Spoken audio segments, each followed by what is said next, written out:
Hi everyone, and welcome to the Spencer Lodge podcast. Now, would you like to speak to somebody that not only has made a fortune, but lost it and built it up again and led with gratitude? Well, stay tuned. We're about to start. Cue the music.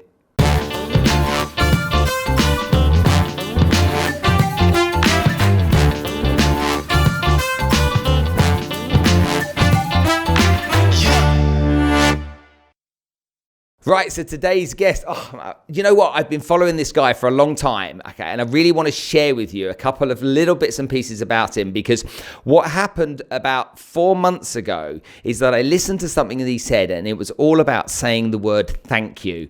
And I literally said to myself, can I do that? And I tested myself to do it. It was probably hard. I thought it was going to be easy at first, but it was harder than going on a diet, okay? But by saying thank you every day really has made a big difference to some parts of my life, and I'll share that with you in a while. But today's guest on the show, we've got Dave Meltzer. Listen to this, okay? He's the co-founder of Sports One Marketing, a global sports and entertainment marketing agency. He's a consultant and business coach. He's a keynote speaker. He's got 3 best-selling books, including his latest books, Game Time Decision-Making, High-Scoring Decision-Making Strategies from the Biggest Names in Sports. He's also a host of the Playbook Podcast, so go check that out, okay, where he shares exclusive conversations with most influential CEOs that are out there, sports icons, and successful entrepreneurs on the planet. I've not even finished yet. Okay, at 5 years old, David wanted to make $1 million because he felt at 5 years old he could buy his mum and a house and a car and retire. Now, that's very special to me, which I'll share with David in a while. He lost $100 million in 2008 and he's rebuilt his company from the ground up. But gratitude, empathy, accountability, and effective communication are the 4 principles that allow Dave to live by his mission, make a lot of money, help a lot of people, and have a lot of fun. To celebrate turning 50, he bought 2 community centers in Africa. Oh no, and I turned 50 the other day, so the test is on. He's a father of 3 teenage girls and a young boy, and I'm absolutely super delighted to have him on the show today. Dave, thank you so much for sharing some time with me. I'm blessed to do these all the time, and I love when I get appropriate and fun introduction like that. Thank you so much. It was really enjoyable to see people's perceptions of what I've done in the past, but obviously, you know, my focus is always towards the future, and empowering over 1 billion people to be happy is truly my main mission and why I came on. Unbelievable, your journey. Maybe I can just start a little bit and talk about your childhood, because there's some parts of your childhood that are similar to mine. And when I hear you talk about it, and which we'll share with the audience now, when I hear you talk about it, it really moves me. And the relationship you had with your mum, you know, she was a single parent. She was bringing up you and your family together. And you know, for any mum, that's tough. You know, my mum went through the same. But my mum was a real kind of like a real strong woman, and I took so many lessons from her I didn't even know at the time that have helped me as a business person over the years. What was your journey like with your mum? Were you really close all the time? You know, I was extremely close in the respect that there was such a bond of love. You know, as far as time, you know, my mom worked 2 jobs, sometimes packed our dinner in a paper bag so we could go out and fill turnstiles at the 7-Eleven greeting card so we had enough money to eat. But my relationship with my mom, she was the original ferocious Buddha. You know, she was so nice. She was like, her inherent being was that of a kindergarten teacher. She talked to everyone as if you were a kindergarten, you know, that sweet, nice, you know, totally selfless person, you know, oh, hi, sweetheart. Oh, the whole, you know, just kind of, you know, goofy, like, everybody loves you. You're wonderful. You're beautiful. And, you know, it was just a really interesting thing because I did catch her, you know, crying over financial stress a lot. And, you know, that affected me and impacted me because I love my mom so much. And I always tell people, it's interesting you ask that question. I've never really said this. I know my mom doesn't like it when I say it, but nobody loves their mom more than me. And I'm not a competition person. Like, I just can't imagine. So I should say, I can't imagine someone loving their mom as much as I love my mom. But like, I'm not really, I don't like hanging out with my mom. Like, we don't have a lot in common. Like, she's not a big sports person, a technology person. You know, we read different books. We have you know, I'm a money person, you know, she's not. And like, she hates when I say that. I'm like, no, it's okay to say that, like, I am full of love for you. I will lie in front of a bus for you. But if someone said, who do you want to sit at a football game with? You're not my first choice, Mom. Oh my God. The fact that you just said that, that really resonates with me as well, because I love her to bits. I really do love her to bits. And my parents retired to Cyprus, and they 10 years ago my mum and dad got divorced, and so my mum married again some years later, and they retired to Cyprus, and it is an absolute blast to go visit them and stay for 3 days. But after that, it's hard work because of the things we don't have in common. Interesting.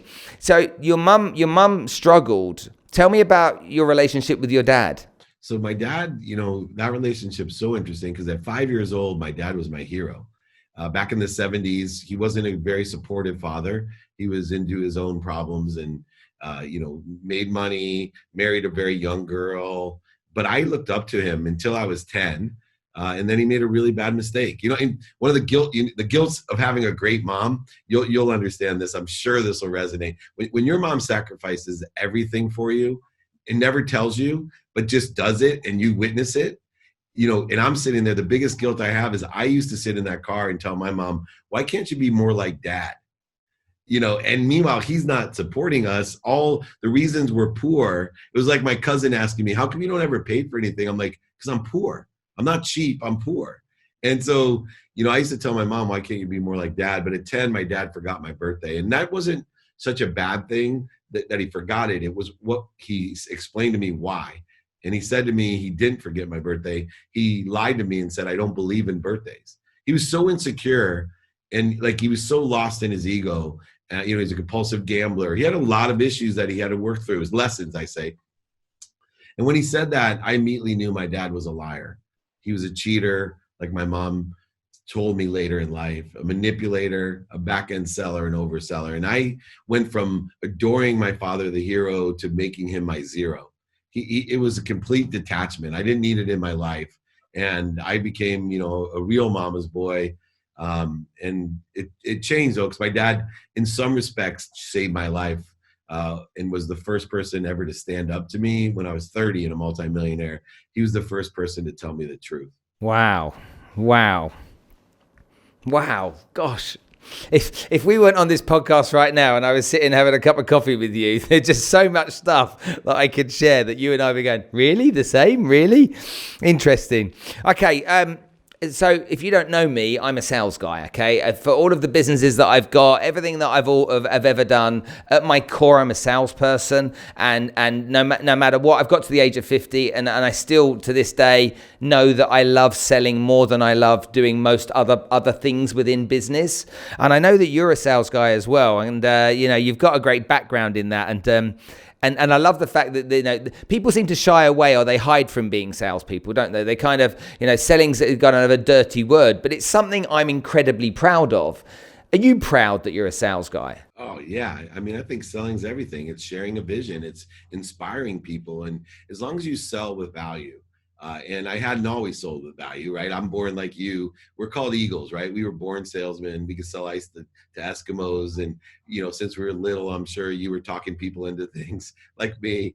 But I talk about my dad saving my life because, at 30 years old, my dad was an incredible salesman, right? But he like me, he was an overseller, back-end seller, manipulator, liar, and cheater, which is common for salespeople, why people shy away from saying they're lawyers or insurance people or there's bad and good of everything. But when I was young, I was an overseller, manipulator. I was all about what commissions I could make. But my dad, at 30 years old, I was a multimillionaire. And I kind of transformed my selling ability into raising money, which I thought was the best sell. Because if you can convert your selling skills into being able to raise money for charities and business, you'll never go broke. Everybody will want you because in bad times and good times, people want to raise money, charity and corporations. You're invaluable and you can create great value. Well, at 30, my dad gave me a birthday present, first one in 20 years, and it was a jacket. I cried when I put it on because it fit perfectly, which meant he really cared about me and asked for my size. But then I opened it, he had torn all the lining out, all the pockets out.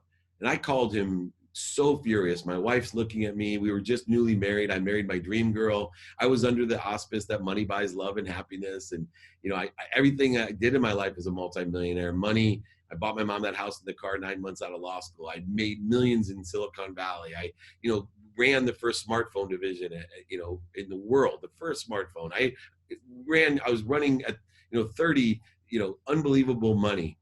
My dad sends a jacket. I call him. I'm pissed. I'm like, why are you punishing me? He said, I'm not punishing you. I said, why would you give me a birthday present I can't wear? He said, it's not for wearing. I said, what is it for? He said, it's to remind you that you can't take anything with you when you're gone. I want you buried in that jacket. Hang it in your closet and remind yourself you're just like me. Don't make the mistakes that I've made. Money can't buy you happiness or love. Please, David, keep the jacket. I wasn't ready to hear it. Being the salesman and who I was, I'm like, F you. I don't ever want to talk to you. You're never going to change. And I hung up on him. 6 years later, the first person ever to stand up to me, because when you have a lot of money, your family, your friends, everybody, there's a good book out about yes people. I was surrounded by yes, right? And everything was a trade to me. I'd give money to charity so they could tell me how great I was. Everything was about money and trading. Well, 6 years later, my best friend, the second person ever to stand up for me, we were playing golf. I now was running the most notable sports agency in the world. Lee Steinberg Sports and Entertainment. They made the movie Jerry Maguire after the firm. I was around celebrities, athletes, entertainers, the greatest events, Super Bowl, Pro Bowl, Masters. Unbelievable life, multi-millionaire. My best friend I go golfing with. I said, hey, how come you don't hang out with me? He said, I don't like who you hang out with and what they're doing. I said, well, I'm not doing what they're doing. You can hang out with me. Come on, we go to the Super Bowl together. We can have a great time, hang out with celebrities and athletes. He said, David, you can lie to me, but don't lie to yourself. Second person ever to tell me the truth, because I knew I was hanging out with the wrong people. And 2 weeks later is when my life changed. I came home. I was at the Grammy Awards with a rapper in America called Little John. He's fairly famous now, but Little John, we partied. I lied to my wife. I told her I was going to a business meeting, and I went to a Grammys party. Came home 5:30 in the morning, intoxicated and high. I have, little girls at the time now, and my wife, the third person ever to tell me the truth, just laid into me at 5:30 in the morning, said she wasn't happy. She was going to leave me if I didn't take stock in who I was and what I wanted to become, and that I was a liar, a cheater, a manipulator, overseller, and back-end seller, and she wasn't happy. I immediately got offended. My ego took over. I told her, are you kidding me? You can't believe you would do this to me. Everything I've done for you. Are you kidding me? I went to bed mad. I woke up even madder. I was looking for a lawyer to take everything away from my wife, right? Because money had bought her happiness. Money was going to make her sad. I was going to take everything, all my money, the kids. I was so angry and so frustrated. And then I looked over in that closet, man, and that jacket for the first time staring at me. And I looked at it, and what it told me was I was a liar. I was a cheater. I was a manipulator. Back at everything I hated about my father, that's what I was. And I hated myself. And I decided at that time, save my life, I was going to take stock in who I was and what I wanted to become. And I thought those gratitude, forgiveness, accountability, and effective communication, inspiration was going to be my true north. My true North Star were those four things. And 2 years later, I lost everything. And I always tell people, most people bottom out when they lose everything. Not me. I was on the upswing. I was ready for it. And I'm even more ready for 2020 because I live by those four things. They're not easy to live by. They sound easy to do. I do them every day and I forget them every day, but it changed my life. It wasn't for my dad giving me that jacket, my best friend telling me the truth, and my wife threatening to leave me and exposing me for who I was. I probably would be dead. But instead, through this crisis that we're in, I am empowering more people living by my truth, which is I'm here to empower over 1 billion people to be happy. I know the formula. I know what it takes to make money, help people, and have fun. I know what it's like to enjoy the consistent, persistent pursuit of my potential. And I do free trainings every Friday around the world so that everyone can be empowered. And all it takes is 1,000 people like you, Spence, 1,000 people to empower another 1,000 to empower another 1,000. 1,000 times 1,000 is a million, million times 1,000 is a billion. And I'm going to get 1 billion people, over 1 billion people in my lifetime to have a collective consciousness like we have. Abundance, happiness, health, money, charity, fun. All of those things are available. There's more than enough of it for everyone. And I'm going to teach everyone how to get it. It's funny the relationship people have with money, and how I suffered very much from the same types of problems that you did, with an overinflated ego, bordering on extreme arrogance, obnoxious, I would even say. And it took a big fall for me in 2012 when I got fired from a company that I helped to build, and realizing that my fall from grace and I was so ashamed of myself for a good period of time that I almost took my own life because of how ashamed of myself I was, and I'm thankful that I didn't, and there were people there to save me. But it didn't switch overnight. It kind of slowly changed for me, where I started to realize that the person I wasn't the person I wanted to be. So just like you, and we say, people say to me, what do you care most about? And I say, I'm the most selfish person, because the gratitude that I get, the joy I get, is out of helping others. And I don't help others for them. I help others for me, because it makes me feel great being able to give. And it's really cliche. And it's sad that it's cliche, but it's true. Okay, I feel a whole lot better when I'm trying to help others rather than focusing on myself. And clearly, your journey's been very similar, because you've done very similar things from that perspective. You lead with gratitude, and that conflicts in some businesses, doesn't it? Some businesses you can't be like that naturally. It's a real challenge. Do you agree? Absolutely, and that's where the second component that I learned, the radical humility, I thought stemmed from everything comes through me for others, right? So my idea is that I'm motivated and inspired without any guilt, without any worth issues, all the things that you suffered from and I suffered from that took you to the edge of suicide, is that we weren't worthy of everything that we had, that we were living with the corrosion and interference, knowing the powerful source of light, love, and lessons that we were either walking besides or that were within us. But the main context was that once we allow things to come through us, see, there's three worlds, Spence, and we've lived in all three. The first is the world of not enough, right? You and I grew up in a world of not enough when we were little, not enough of anything. We were victims, and we were going to prove to everyone that we were better than them. They were born on third base and thought they hit a home run, but we were going to show them that just because they were born with the rich parents and the nice cars and houses, we were better than them because we could sell. Then we moved into the world of just enough, right? We both moved into this world where everything was for me, this arrogant world that I knew better than everybody else. Everything was for me, and I bought a whole bunch of things I didn't need to impress a whole bunch of people I didn't like. And I felt empty and alone and shallow and unfulfilled. I was filled, but unfulfilled. And then we transformed, both of us, you in 2012 and me in 2006, into the world of more than enough, where now we could be motivated and worthy of everything that we could have, because it was only to come through us with appreciation, gratitude, and the ability to add value to it, to give it away to others. Everything that we did.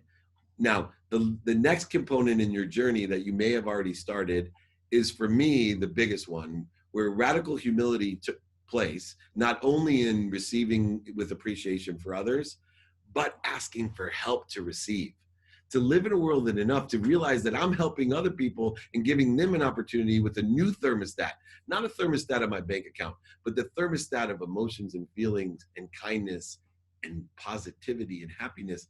I learned to ask for help. The greatest humble thing I could ever do is I'm always looking for people like you that sit in the situation, that have knowledge, relationships, advice, counsel, that can make me better, expand me, grow me, by simply being humble enough to say, I don't know. I don't know what I don't know, but you do. Can you save me the dummy tax and give me some help, please, so it can come through me for others? That's the continuum that I live by, a world of more than enough of everything for everyone, an abundant world where I can teach over 1 billion people to be happy so that they too can live in that same world that I live in today. Man, that's so powerful. You're bang on the money with that, though, because I completely agree. It's asking for help. I'm not sure I've got that consciously yet. I don't think, if I'm really honest about it, and maybe I can say whatever I want to say, but the reality is I've not created enough courage to be able to ask, because I don't know, there's something in the way of that. So that's a really valuable lesson, actually. How do you go? How did you do that? How did you then go, right, I'm going to go ask? What was it? What did you do? So I took the sales training that I've had and applied it to my life. And so I'm a very math oriented person. So I always said my opportunities come from in person, on the phone, via email or media, radio, print, TV, or social media. That's where my opportunities exist. And so what if I utilize the same way that I provide value to others, right? I used to ask people, how are you? What do you do? What do you like about it? What don't you like it? Would it help you if I did this for you? Right? That was my questioning methodology that allowed me to provide value or service. Well, what I did was reverse that into another strategy of how I could find out how somebody could help me. Everybody was not a gatekeeper. You and I grew up learning about gatekeepers. And so since we were great salespeople, we could oversell, back end sell, manipulate, lie, cheat to get around a gatekeeper. They were an obstacle. They were a void. They were a shortage. And once I shifted the paradigm and said, you know what, everyone I meet in person, on the phone, via email, media, radio, print, TV, and social media is now a sponsor or a power sponsor of mine. Meaning everyone I meet, my job is to be more interested than interesting, and see how they can serve for me and my community. So I ask the same questions. Do you know anyone that can help me with blank? I ask the questions to find out, hey, and sometimes they're a sponsor. Everybody knows somebody that can help me. It's more available today than ever. Most people on average know 1,000 people. So if you just ask one person in person, on the phone, via email or media, you're gonna have 4,000 people a day new in your network that are like, hey, I know somebody. Or a lot of people are power sponsors. Not only do they know someone, but they themselves can help you. And guess what? Every time you ask someone for help, you make them feel good. Here's the cool thing about happiness. It's the best virus that's ever been created. It's the only virus that can be literally shared by witnessing it. It's spread by witnessing. And guess what? It strengthens everything, including your immune system. So if you can share happiness by asking someone, hey, can I make you happy? I'm going to allow you to feel good. Because when people give, they feel good. When people receive, they feel good. When people witness it, they feel good. In fact, serotonin is released. They biochemically feel good. It's proven. So I believe and am motivated to not only to provide service and value to anyone that I meet, but also to ask for help. Epic. That is epic. Wow. You got me there. That's just amazing. What a wow. Okay. What a great thing to say. Goodness me. Okay, look, I've only got a few more minutes with you because I know you're tight on time. Let's just get a bit topical for a second and try and give the audience a little bit of advice. Obviously, we see that there's a lot of tough scenarios going on for a lot of businesses right now. A lot of people are struggling. There's mass unemployment like nothing that we've ever seen before, and we're similar ages, so we probably have witnessed similar things. To me, whether you're General Motors or whether you're a solo or an entrepreneur, my belief is if you're going to get yourself out of this mess, you've got to learn some skills. And one of those skills might be learning how to sell yourself and how to be better at selling. And that, whether that's General Motors have got to sell cars, Mercedes-Benz have got to sell cars, or somebody's got to sell a service or a solution. What do you think people have to do? And first of all, what do you think is going to be the kind of overreaching issue for the next 12 or 18 months? And then what do you think people have got to do to get out of it? Yeah, so in the next 12 to 18 months, right, the only stability that will happen is when we have a vaccine, right, a cure. And so that'll be the stability point. So until then, what we have to focus in on is capabilities. And those capabilities are a combination of, one, the skills that you just described, but two, the knowledge, right? If you're not doing an inventory of your values pertaining to your skills, your knowledge, and also your mindset, which you have control over, the desire to be what you must be. Now, if you take that capability of skills, knowledge, and desire, and you align them with what's synergistic or supplementary to what's making money today, or what business is stable today, and then also prepare your skills, knowledge, and desire for what's going to happen after the vaccine. Because disruption in an expanding environment causes new opportunities. Disruption in a closed environment causes complete breakdown.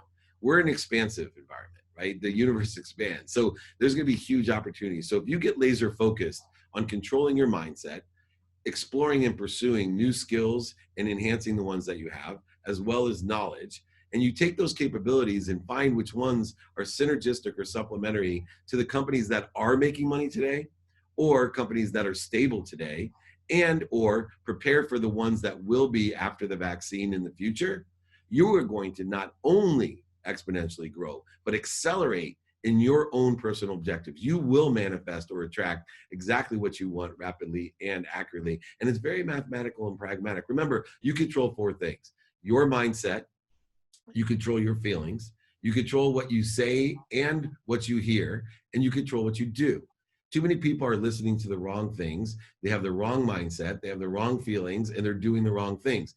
Get laser focused, align them, supplementary and synergistic capabilities to where money can be made today, where it's stable today, and where it will be made in the future by asking for help from experts that are doing so, and you will be guaranteed, no matter what position you're in. You could be bankrupt right now and unemployed. You'll be thanking Uncle David, 24 months from now, going, I've never been more. I have one of the biggest, executive coaching practices in the world. My biggest client problem right now is guilt, because they're making so much money and they're literally in such a good place. They feel guilty. And I'm going to leave this with everyone.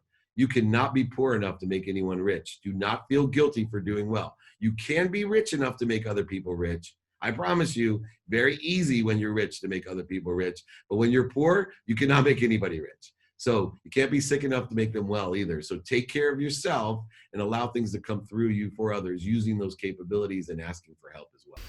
I don't think there's anything more that we need to say. I could sit and talk to you for hours and hours and hours, and I probably would if I got the chance. Dave, thank you so much for taking the time and inspiring the people here in Dubai with your message and your story. You're one hell of a guy, and it's been really fantastic spending some time with you today. Thank you so much. Please join me Friday for my free trainings.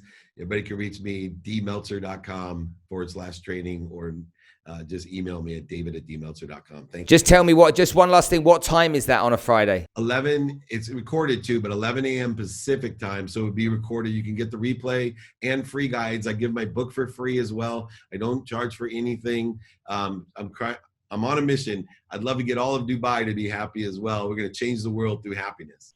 You're an epic person. What fantastic stuff. We'll make sure we share that with the audience. Ladies and gentlemen, the awesome, the epic, the top guy, Dave Meltzer.